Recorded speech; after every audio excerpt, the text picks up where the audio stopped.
Okay, we left off in the Maral, the 20th chapter, first column, on the last page. Kirin lo v'yochal lechem.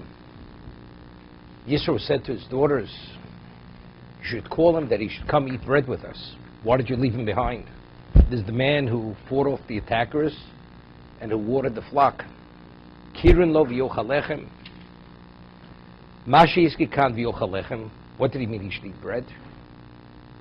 Ramaz zoy kavanos shishit lo bito ve'en lem eliisho. Ein lechem eliisho means you should invite him. He's a prospective husband for one of you.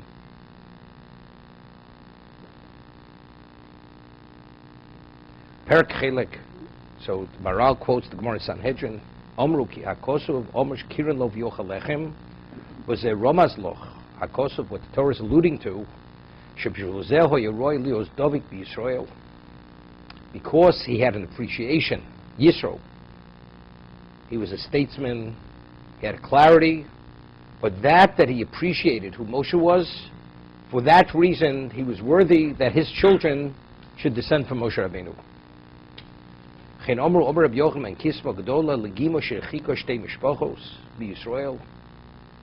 Great is that swallowing, meaning the hospitality which was not offered, which disenfranchised two families from the Jewish people. Shneimar, it says regarding Ammon and Moab, they should have extended their hospitality, they should have offered the bread and water. Shneimar advar shelo kidma eschem b'lechu b'mayim. They did not come out and offer you the bread and water. So because they did not, they were disenfranchised. Lo yova amonim ovi b'kal Hashem. Till the end of time, no Ammonite or Moabite could ever, even if they convert, they're considered illegitimate. Rabbi Yochanan Didei Omar, Merachekes is Akrovim, Makereves is Arachokim. Hospitality could distance those who are close and bring close those who are far, unrelated. Shneva Kirid lo yochal lechem, Umashe shchinos al nevi bal.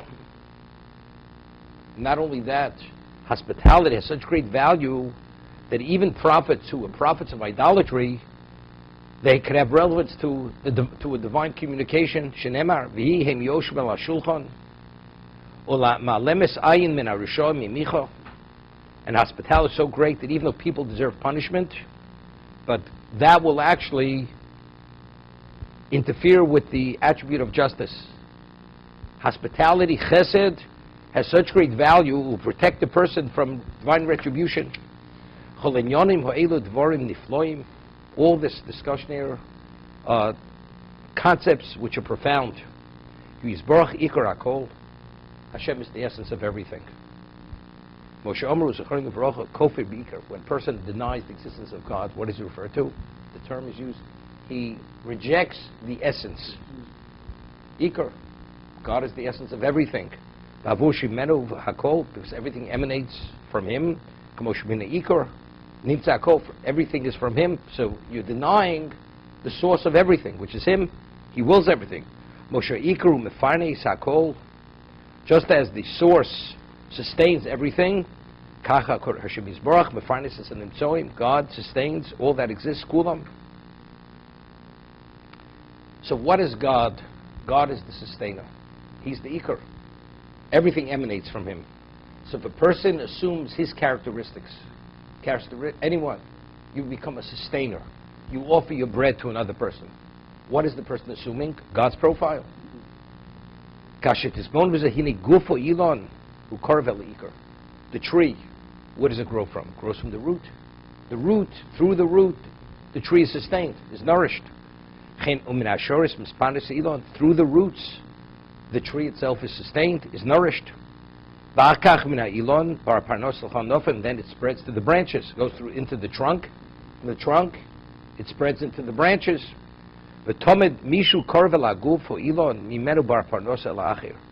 Whatever is close to the trunk, that allows the sustenance to be passed on.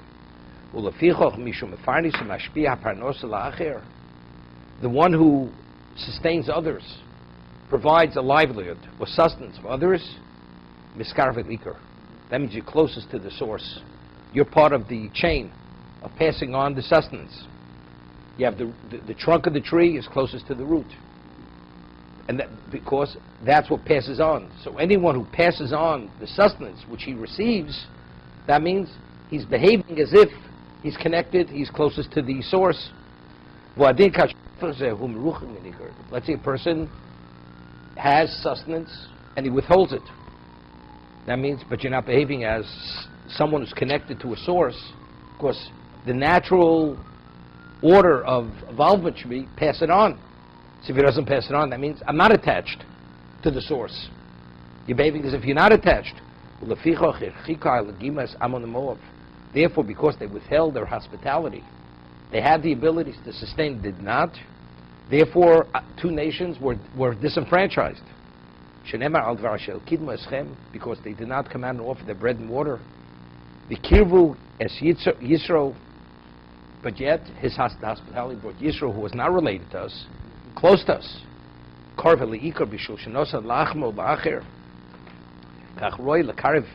Therefore, he's worthy to be brought close.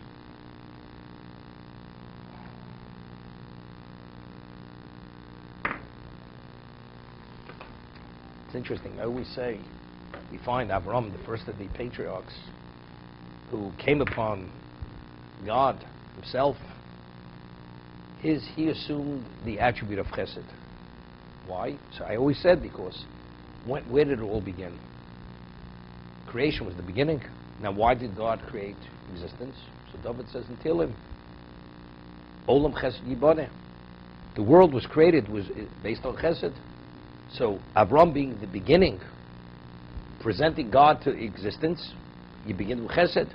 That's why he assumed that characteristic. But according to what we're saying now, with the morale, you're able to add to it another understanding. Avram understands that the only way you could truly be securely connected to the root, to the source of everything, is chesed. That's what he says, the ikar. The ikar, the source, provides, sustains. So if you assume you become that intermediary link to provide for others, then you're closest to the source. So if you want to get close to the source, it's through hospitality. Especially if the hospitality is a vehicle to espouse God's existence. Especially.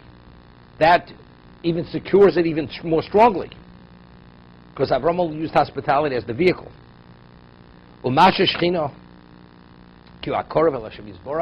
He causes the divine presence to dwell.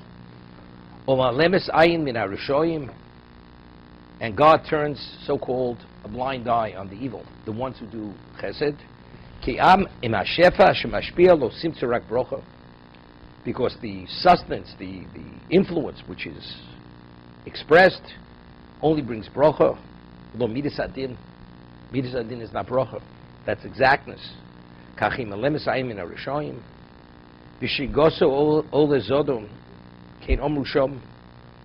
if a person even inadvertently withholds chesed from a person, it causes the person to be culpable.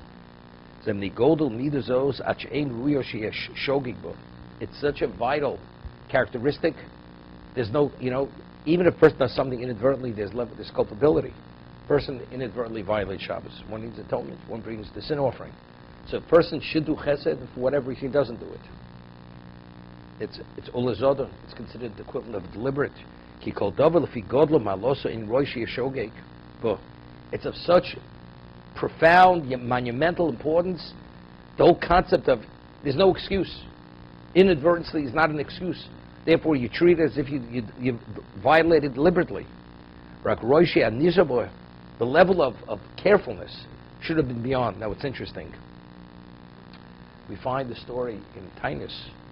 Nochem Ish Gamzu, who was the Rebbe of Rabbi Akiva, he was such a special, holy man. Everything was Gamzu Latova. So the Gemara tells over a story that he was traveling to visit his father-in-law, and he had pack animals loaded with his provisions, with his food, with everything. And he stopped at an inn to unload his animal, his pack animal. And a poor man approaches him and says, could you give me something to eat? She said, just wait one moment. That's all. He says, I will give you, just wait one moment. Turns towards his pack animal, turns back, the man expired died of hunger. So you'd say, how was he supposed to know? Nevertheless, Nochem Ish Gamzu felt he was responsible for the man's death. He was responsible. So what did he do? So he called the attribute of justice upon himself. And he lay down on the corpse and he said, as this man's eyes do not see any longer, let my eyes no longer see. Just as this man's feet can no longer walk, my feet should become paralyzed. And as his hands cannot move, my hands should not move. And he says, and let my body be covered with boils to atone for this. You'd say, is it really his fault? How was he supposed to know? You say, well, he was such a tzaddik. According to what he's quoting in the Gemara, when it comes to chesed, even shogig is odo. Because it's so monumental in terms of its importance, the level of carefulness should go beyond. That's the first and foremost priority of anything, to attend to a person's need. That the hesitation caused this, he's fully guilty. So when his Talmidim saw him in this state, such a state of suffering, they said, woe to us that we see our Rebbe in such a state. Do you know what he said to them? Woe to me if you wouldn't see me in this state. That's what he responded to his students. God forbid if you wouldn't see me suffering like this, because I'd have to pay a very serious price in the world to come. Thank God I'm paying the debt here and not over there. That was his response. He appreciated, according to what the Maral is saying. So it's not because the man died. He had an obligation to do chesed. Why is the man not alive? Because I was not connected to the source. I should have acted. I should have been connected. If I would have connected to the source, no evil, no negative grows out of that. This tragedy happened because I was not connected sufficiently. Because I didn't behave as if I am connected to the Iker, to the essence of everything.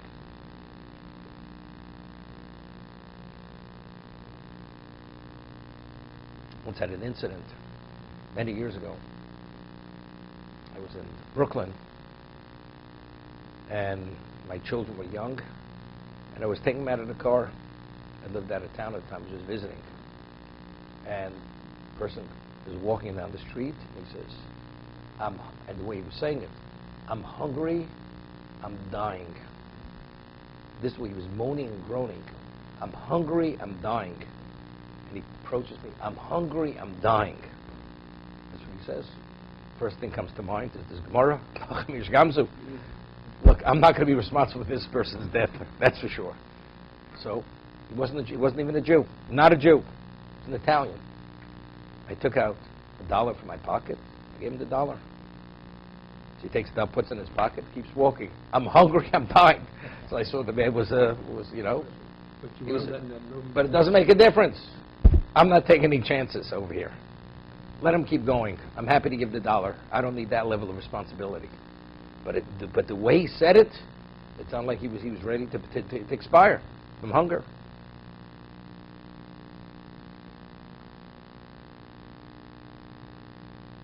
You know, it's interesting. You read stories about the Holocaust and the ghettos, how people took, or even the concentration camps, they took the little bit of nothing that they had and they divided it and shared it with others. You'd say, oh, he's such a good person. We're talking on a spiritual level, in terms of what this is. You know what it means to do chesed, where it's almost unheard of, that kind of chesed? This is magnified endless times over what we speak about over here. This is connecting to the source. Just as Hashem provides, I'm the conduit to be that provider. I'm closer to, this is connecting to God.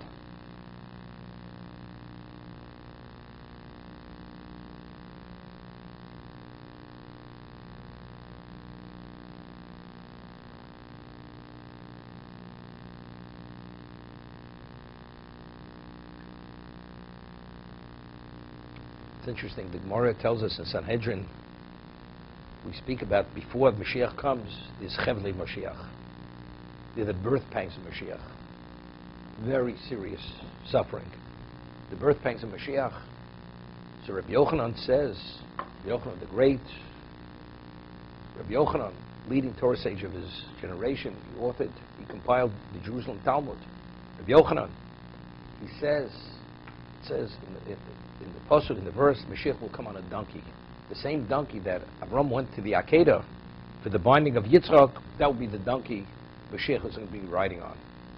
So he says, the sufferings be so terrible, I don't want to even be within the shadow of the dung of that donkey. You understand? That's what Rabbi Yochanan said. So the Gemara says, what does one have to do to be protected from Chevli Mashiach? What does one have to do? The Gemara says, Torah, the study of Torah, and Gemilas Chasodim. Say Torah, Talmud Torah Keneged Kulam. Torah is the essence of everything. Torah is you directly connecting to God. What about Gemilas Chasodim? According to what we're saying, no. It's not tefillin, it's not something. It's the study of Torah, Gemilas Chasodim. Acts of kindness. Because what is chesed? Because when you connect it to the source, you have everything. Atem adveikim Hashem chayim kulchem hayom. When you cleave, you attach to the source. And what's the source of everything? HaKadosh Baruch Hu. That's chayim. So if you have real life, there's no suffering. You're protected from suffering. That's chesed. So it's Torah and Gemilas Hasodim. Doesn't say Torah, Avod, and Gemilas Hasodim. Doesn't say service of God. Just these two. Torah and Gemilas Hasodim.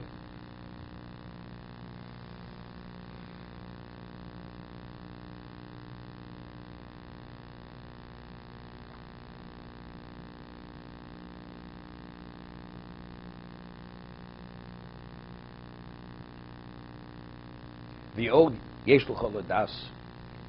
Maral says, in addition, what you have to understand, to know, Ki achila shniten la'acher, when you feed another person, not only chesed, you feed, himala lokis, providing someone else with sustenance, not just chesed. It's assuming a godly attribute. Lefi shenesinas achila v'ashtio. What is food and drink? I give you money. And now you can protect yourself. But that's not sustenance. Eating and drinking means when you eat, it nourishes you. You drink also in its capacity. You're actually affecting another person. It's influencing another person. It's an act of which is removed from physicality. Why does existence exist? Because God continuously wills existence. So He sustains. The process of sustaining is similar to achila and shtiya. When you eat, the food nourishes the body. It's a process. Until the food is fully expelled from the body, once it's digesting, whatever nutrients are in the food is being extracted. It's part of the nourishing process. And when God wills existence, what is it? It's sustaining the existence. The one who's removed, which is God. God is removed from physicality. When He gives, it manifests itself, but the physical receives. Physical is the receiver. It manifests itself in the physical. Therefore, when a person provides someone with eat and drink, food and drink, you're assuming that godly level. And through that, you get close to Hashem.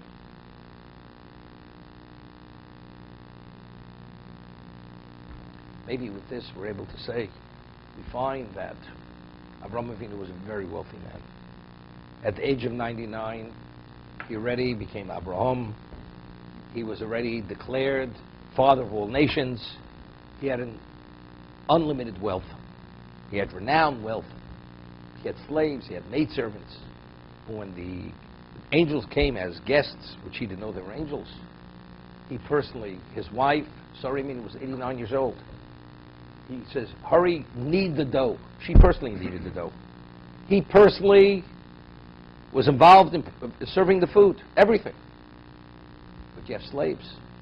Well, it's not the same. So I always say, because he wanted them to feel that he has no interest other than themselves, to the degree he values them. the way I always explain it. But we find by Moshe Rabbeinu, when Yisro came to Moshe, who was serving? Who was the so-called waiter? He waited on them hand and foot when Yisro came. It was Moshe Rabbeinu. Moshe Rabbeinu. This is after the splitting of the sea.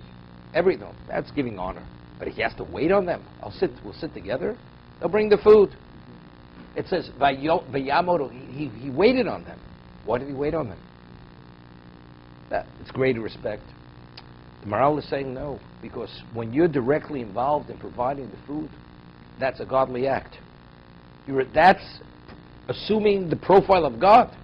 I could delegate it, but God does it himself. God is the sustainer. So when I directly offer you the food and the drink and whatever you need to nourish you, that's what Hashem provides. Then you're attaching yourself to godliness. When Avon and Moab, they withheld the bread and water from Yisrael,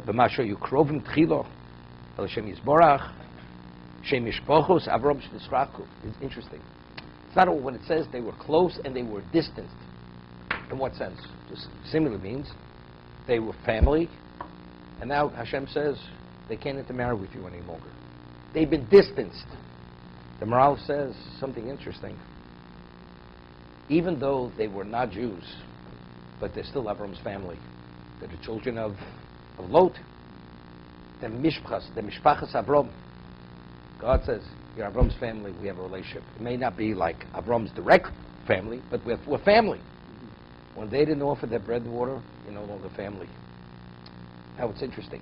Because you're no longer family with God, you have no relevance to my children. Understand? That's the reason why they can't intermarry. Because if you're Jews and you can intermarry, that means you have an intimate relation with me. But because of your behavior, you don't have a relation with me. If that's the case, you can't intermarry into the Jewish people. It's the other way. See, the Ramban explains what level of gratitude, debt of gratitude, that Ammon owe the Jewish people. Avram saved their ancestor. If he would have perished in Sodom, there'd be no Ammon and Moab. So what do they owe the Jewish people? You go and you commission a prophet to curse them, and then when the hospitality, you withhold it. That's the expression of gratitude. There's a beholdenness. They're Kofli Tova. They're ingrates. Ingrates, they're not worthy to intermarry to the Jewish people. That's the emphasis. But the way the Maharal is explaining, because initially, what should have they done? They should have provided sustenance. Here, that you did not, if that's the case, you have no relevance to me. You have no relevance to me. You have no relevance to the Jewish people. Even if you convert, you're classified as illegitimate. So,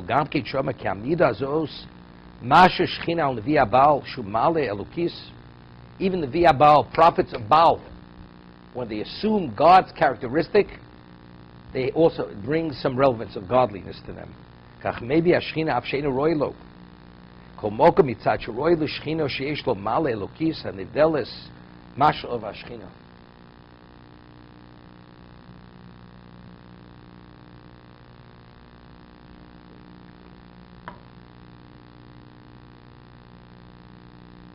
It's interesting.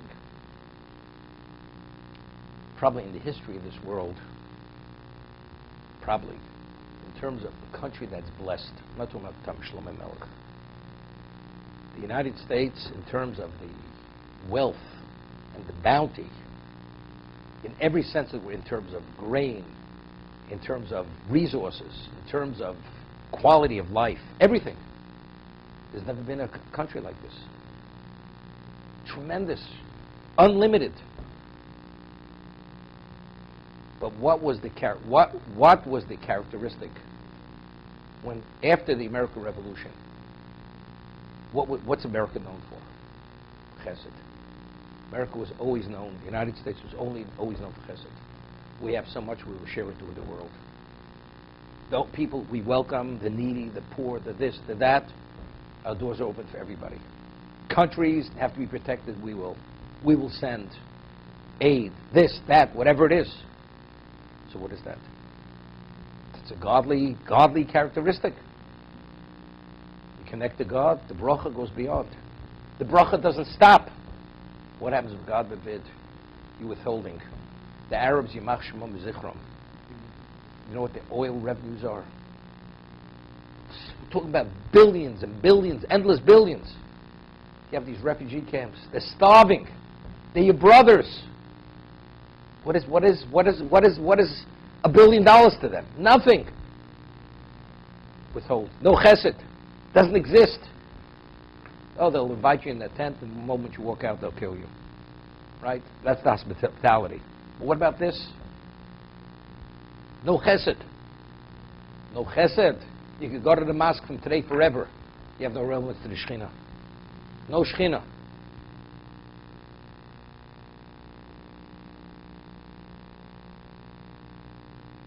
U'ma'alem min harishoyim ki mi'achashu osa chesed litein la'acherim. When a person does chesed to provide for others, gam ki midas adin ma'alem ma'ayin mimenu ve'noigim ol bedin. The attribute of justice turns a blind eye. I mean, ultimately, to be a day of reckoning. But in terms of the way he will be dealt with in this world, he's protected.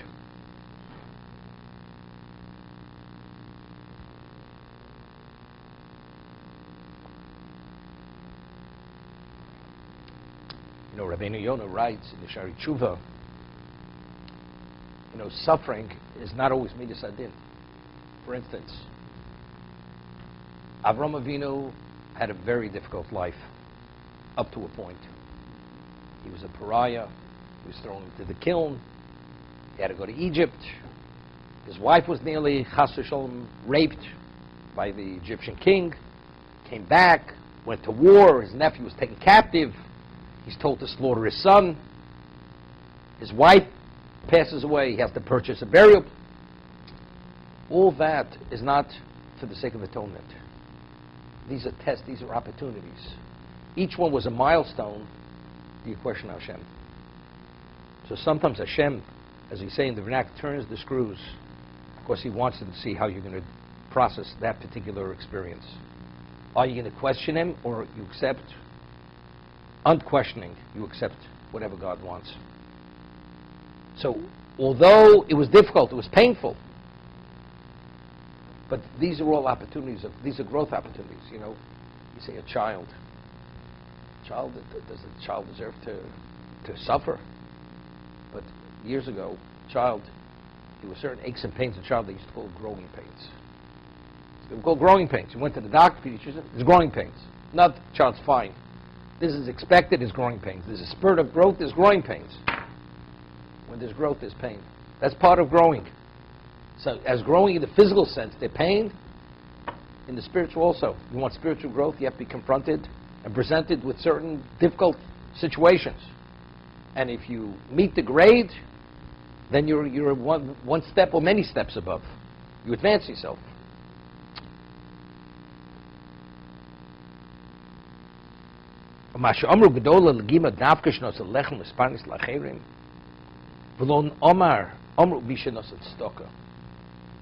Just thinking. Doesn't say somebody who gives charity. One who gives you bread. The bread is the item that sustains. Money, you can take money. Now it's up to the person if he wants to utilize it to buy bread, to purchase bread. You're giving what sustains. When Hashem provides, what does He provide? He sustains. He wills your existence, your health, everything. That's not the sustainer. That's the means to purchase what sustains. Shemini, there's a chance. What happens if the money is taken from him? Or the person chooses not to use it to buy food? But if you use the item, now it's interesting. The Gemara tells over a story that there was a Zamora.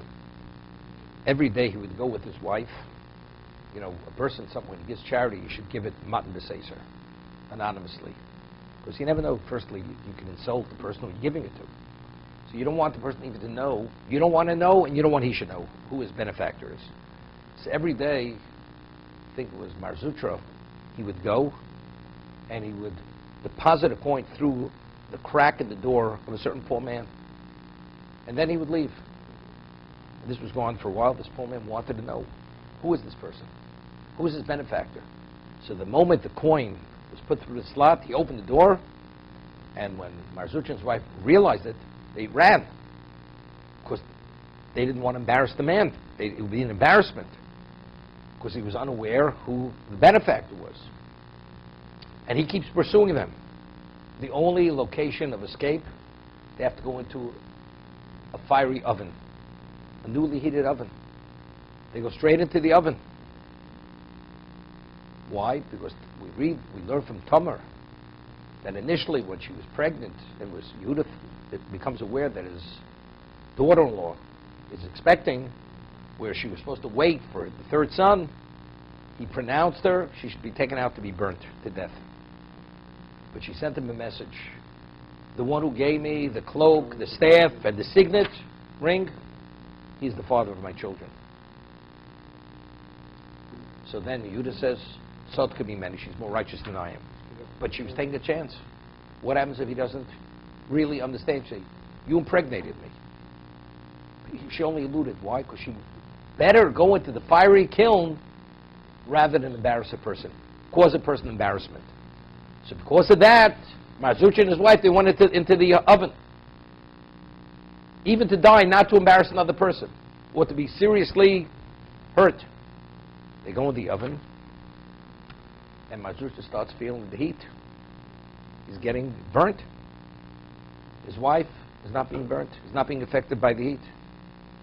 So his wife says to him, put your feet on me, I'll protect you. So Mar asks, why? Why? Mar Zutra was the great rabbi. Right? Why did his wife deserve this miracle and him not? So Mar says, because when a woman gives charity to the poor, she gives the finished product, she gives the bread. When a man gives charity, he gives the money. So therefore, because the benefit is closer, therefore she has her giving of food has greater value than his giving money.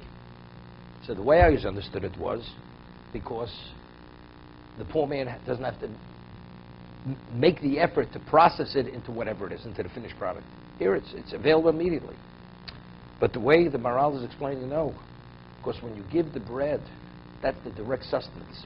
It's not because he doesn't have to make the effort, because then you're assuming God's characteristic. God is the provider, directly sustains you.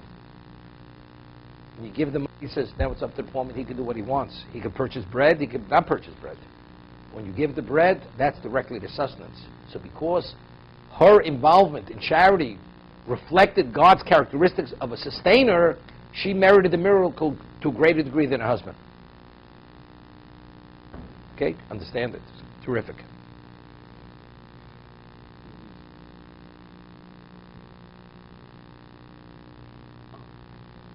Just thinking, the Gemara speaks about, cites a pasuk, a verse in Brochos, that one's table is compared to a mizbeach, to an altar. So the Gemara says that a person, when he eats, he shouldn't eat quickly. Why? Because if he eats quickly, very often the poor come around the homes seeking out alms when people are eating their meals. So if you're at your table, so you give the food of your table. So therefore, the shulchan is the equivalent of a mizbeach, like the altar. But again, what are you giving the poor man? It's not when you're home you give the poor man. You're giving him the food of your table. Why is that? That is the mizbeach. When you bring the korban to Hashem, what does he do? That causes him to give you sustenance. Right? Let's say you bring a shlom, a person brings a peace offering. He establishes peace between ourselves and Avidu Shamayim. You have a good relationship with your father, he provides. He's a provider. Okay? You should be a provider. But what do you provide? Not that you're giving him a coin or a bill. You're providing with the food that you have on your table. It's not because you're valuing him no less than you value yourself. No, again, it's the finished product. It's the item that sustains directly. Okay?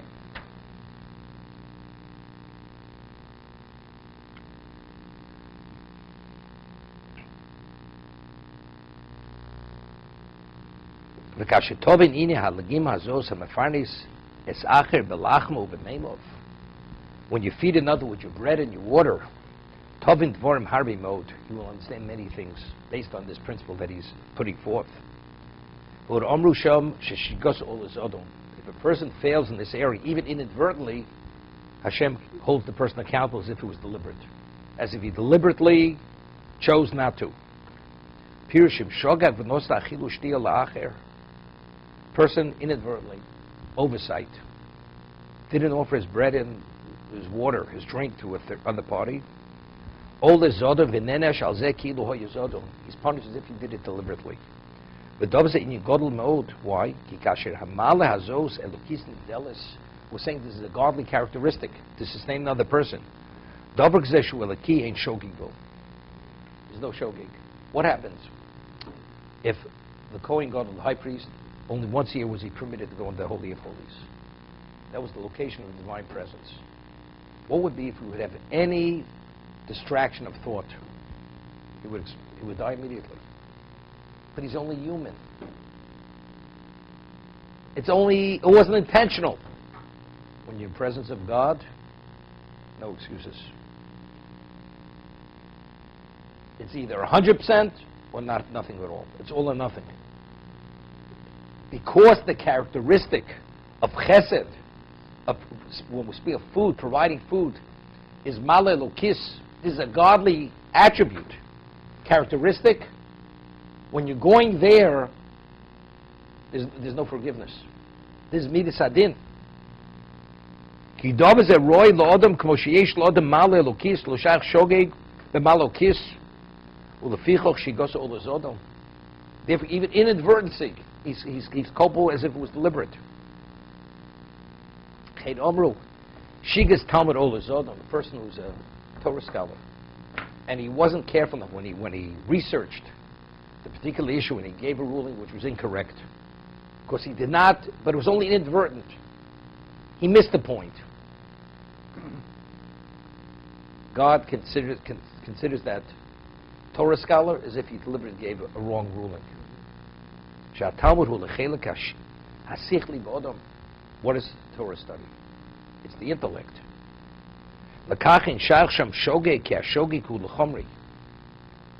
When you deal with physicality, physical is not perfect.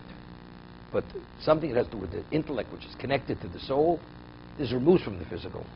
Asheru toeh b'shogeg l'dvar eloki shein shogeg bo. V'oven ze hativ mode v'efshel l'forish yosi ha'dover ze omuk. He says, can't talk about it more. This is something very deep and very profound. U'shnei perushim emes l'mevid. Therefore, the Torah has to speak about all the details. He says to his daughters, why don't you call them to eat bread? He spoke specifically bread. Now,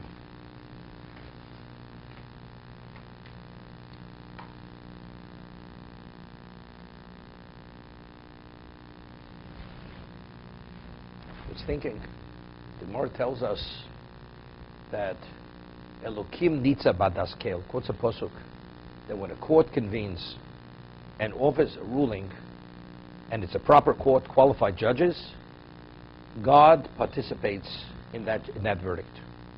You know, a human being's not infallible. So, let's say they rule on the death penalty. Maybe you're wrong. Maybe you made a mistake. But if Elokim nitza badaskel, this is God's verdict. When you processed it, you were connected to the divine. This is the divine mind that gave you the clarity to give this particular verdict. It turned out the man was innocent because the witnesses were conspiring. It's irrelevant. God wanted this man to die. It may not be for this crime. It's another reason. But you did not kill, an innocent man was not put to death. Because this is divine. Right? That's what it is. So, It's not because it's seichel. So you see, even though it's sichli, if the judges themselves, they have to be very of special caliber. But without God's intervention, they're not able to rule. Even on a monetary case. Even on a monetary case. Because even to take something that you have no right to take away from a person is considered serious. So it's only because God is involved in that particular ruling.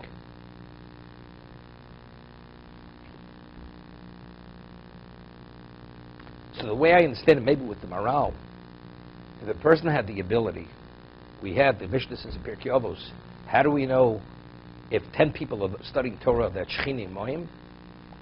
The Mishnah in Pirkei Avos cites a verse. How do we know even 5 people? Cites a verse. How do we know even 3 people? Cites a verse. How do we know even 2? Cites another verse. How do we know even 1? Cites another verse. Shemini Moim, the divine presence with them. So Maral explains, if I need a pasuk, the verse tell me when you have 10, the Shemini Moim, right? But if he said even 1, so what do I need a verse to tell me even 10? So he goes to explain, it doesn't mean to say it's the same intensity of God's presence. The different levels of God's presence. 10 is the ultimate level. If you have 5, it's more than 3, more than 2, but it's not 10. 3 is more than 2, 2 is more than 1. But if there's Torah, you study Torah, Shechina is with that person. What is Shechina? So the Shechina means you merit, similar to Elokim Nitzav Deskel. When you study Torah, you have the divine presence with you. So if you had the proper mindset and you applied stuff properly, how do you make a mistake? Evidently, you did not revere your study sufficiently, because you have to meet a prerequisite. You have to apply yourself sufficiently. Otherwise, how did you make a mistake? It means you weren't worthy of that level of clarity. Because everything is Shechini Moim. It's similar to Elokim Nitzav Deskel. The court is only qualified to give the ruling because they see through the divine eyes. A person who studies as he should study, especially when it comes to giving a ruling, no mistake should be made. But how? We're only human. If you apply yourself sufficiently, no mistake is made. Because Shechini Moim. Because the divine presence is with you. That's the understanding. It was a known fact. The Chassam Sofer wrote thousands and thousands and thousands of responsa. In his era, he was the leading Torah decider of his generation. The Chassam Sofer never retracted from a ruling. Never. Never. And Chas v'Sholom was because he wasn't willing to see himself in a critical context. No. He merited that, what we call siyata d'shmaya. He had that level of purity. And therefore he merited that clarity. Therefore he never retracted. Never made a mistake. There was no Moshe Feinstein, Zedek Tzadok Levrocha, passed away 25 years ago, a little more. Wrote thousands and thousands of responsa. Never ever retracted a psak. Never. His level of diligence, involvement, was unbelievable. The way his level of application.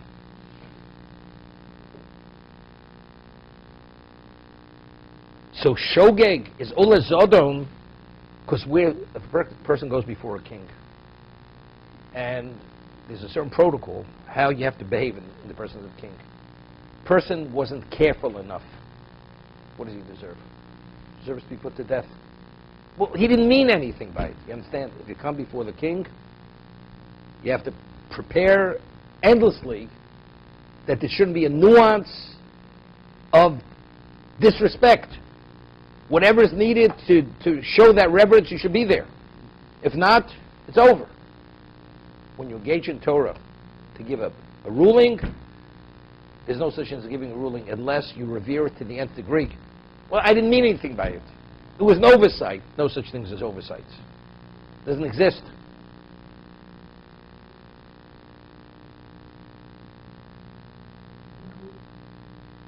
The famous case, happened in the late 1800s, maybe early beginning 20th century. Normally, there are many things which can be delegated through an agent. For instance, if a person wants to marry a woman and you appoint an agent to represent you, the agent can marry the woman. Of course, it's done in the presence of witnesses. The agent says, I am so-and-so's agent to marry the woman on behalf of so-and-so. The woman's married. The person wants to divorce his wife through an agent, and he designates the person as an agent to deliver the writ of divorce. The woman's divorced. Now, what happens if a person dies childless and he leaves over a widow and he has a surviving brother? The widow is not permitted to remarry until she receives a release. It's called chalitza. It's a process. Chalitza cannot be done through a shliach. Cannot be done delegated through an agent. So there was a case, the woman was in Europe and the brother-in-law was in the United States. Latter part of the 19th century or 20th century, it wasn't easy to go back and forth. Until they communicated, located, he's not coming. So the rabbi in the United States ruled, do it through an agent. Could you imagine? This was a European rabbi, he ruled, and she remarried. Word got out. It wasn't a valid chalitza. On a Torah level, she's not permitted to marry. I mean, it's not adultery, but she's not permitted to remarry. It wasn't a proper release. It wasn't proper chalitza. And this person was the one who gave the ruling. He had a proficiency in the whole Talmud. He published a work and took every source which says it's not valid, and he twisted it and convoluted it to somehow to protect his own glory, his own honor. Unbelievable. In the most ingenious way, he misinterpreted everything which indicates that he was wrong. Because he couldn't admit that he was wrong, that he made a mistake. But you understand, this is Zodom. How do you give such a ruling? It's unheard of. It's totally irresponsible. If you're really where you should be at this ruling, you would have never given this kind of ruling. The answer is you're not where you should have been. Once had a case. So rabbi, whatever it is, when they came out, for Pidyon Aben, you have to give 5 coins. Redeeming your first child, first Bechor, to the Kohen. So one time, the silver dollars were silver. So in terms of value, it was the weight of the silver. But once they came out with the Susan Anthony coins, it's an alloy. It's not silver. So it's not silver at all. Even though they're called a silver dollar, it's not silver. This rabbi ruled, and he was the chief rabbi out of town. He ruled that you can use 5 silver Susan Anthony silver dollars. And I heard about it. And I was visiting that community, and I went to the rabbi. I said, I heard it's a very interesting, innovative type of ruling. I mean, I was nice to the man. He was an older man already. And I said, do you have a source? So he cited a response from the Chassam Sofer, which had in his mind. I said, but they're not comparable. He said, they are comparable. I said, they're not. And I showed him clearly. This is the video. He realized he made a mistake. A word got out in this community. You can use. You don't have to go to the coin shop to purchase silver coins. Use the ordinary Susan Anthony silver dollar. But it wasn't a valid Pidyon Aben. It wasn't valid. The bracha is a bracha levatollah, the blessings that were said, and the child had to be re-redeemed. The whole thing had to be done over again. He gave another kind of ruling regarding all kinds of things. The law is that after an animal is slaughtered, so the blood has to be extracted. How do you extract blood? By salting. It has to be soaked and salted. What happens if 3 days pass and you did not soak the meat and it wasn't salted? The meat could only be used for broiling, not for cooking. Why? Because even if you salt it, there'll be a certain residue of blood left in the meat the salt will not extract. Within 3 days, it'll extract all the blood. After 3 days, it starts coagulating in the meat, and you're not going to be able to extract all the blood. Therefore, the only way you're permitted to eat it, only through broiling. But cooking, you're not permitted to cook it, even if it's salted. Broiling, yes. So what happened? It was a 3-day Yom Tif, and the slaughterhouse was far away from the community, and they slaughtered. So what do? So you can't soak the meat. The meat couldn't be delivered to the butcher shops.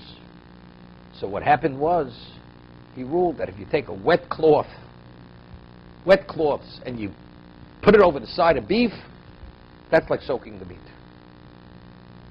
That's what he said. This is his, I don't know where he got it from. Again, I didn't even bother speaking to him about it. It was just futile talking to him. Had no basis. Nobody agreed with it whatsoever. So halachically, anybody who ate this meat through cooking was eating blood.